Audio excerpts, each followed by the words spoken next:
Hello guys, வணக்கம் and welcome back to the Filmopathy YouTube channel.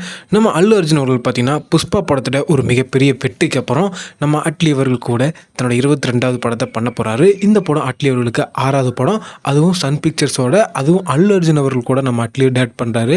அவருக்குமே ஒரு 1000 கோடி படம் பண்ணிட்டு வர்றாரு. நம்ம அல்லு அர்ஜுன் அவர்களுமே ஒரு மிகப்பெரிய 1000 crore ஒரு மிகப்பெரிய பிளாக் பஸ்டர் படத்தை கொடுத்துட்டு வர்றாரு. இப்படிப்பட்ட யாருமே எதிர்பார்க்காத ஒரு காம்போ இணையும் போது ரசிகர்கள் மத்தியில் ஒரு மிகப்பெரிய லெவலில் எதிர்பார்ப்பு இருந்தது. இது எப்பேற்பட்ட ஒரு ஆக்ஷன் படமாக இருக்கும் அப்படின்ட்டு எல்லாருமே எதிர்பார்த்துட்டு இருக்கும்போது சன் பிக்சர்ஸ் தரப்புலேருந்து ஒரு ப்ரோமோ ஒன்று ரிலீஸ் பண்ணாங்க.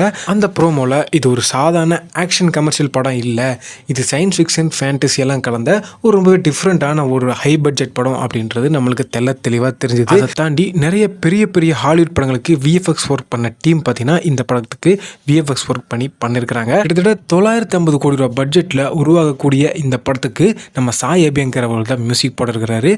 இது வரைக்கும் இவருக்கு ஒரு தமிழ் படம் கூட வரல. இந்த 22 வயசில் இந்தியாவே எதிர்பார்க்கக்கூடிய ஒரு மிகப்பெரிய பேன் இண்டியன் படத்துக்கு வெறும் 20 வயசு பையன் மியூசிக் போடுறது இதுவே முதல் முறை. அது மட்டும் இல்லாமல் இந்த படத்தில் நம்ம தளபதி விஜய் அவர்கள் நடிக்கிறாரு, அதுவும் வில்லனாக நடிக்கிறாரு அப்படின்ற ஒரு தகவலும் சோஷியல் மீடியாவில் வளம் வந்துகிட்டு இருக்குது. இந்தியன் சினிமாலேயே விஜய் அவர்களும் அல்லு அர்ஜுன் அவர்கள் தான் அதிக சம்பளம் வாங்கக்கூடிய நடிகர்கள்.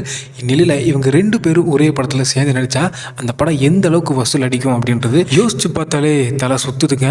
ஸோ நீங்கள் இவங்க 2 பேரோட காம்போல இந்த படத்தை நீங்கள் எதிர்பார்க்குறீங்களா இல்லையா அப்படின்றத கமெண்ட்டை சொல்லுங்கள். மீண்டும் ஒரு இன்ட்ரெஸ்டிங்கான வீடியோ நான் உங்களை சந்திக்கும் வரை stay tuned and stay safe.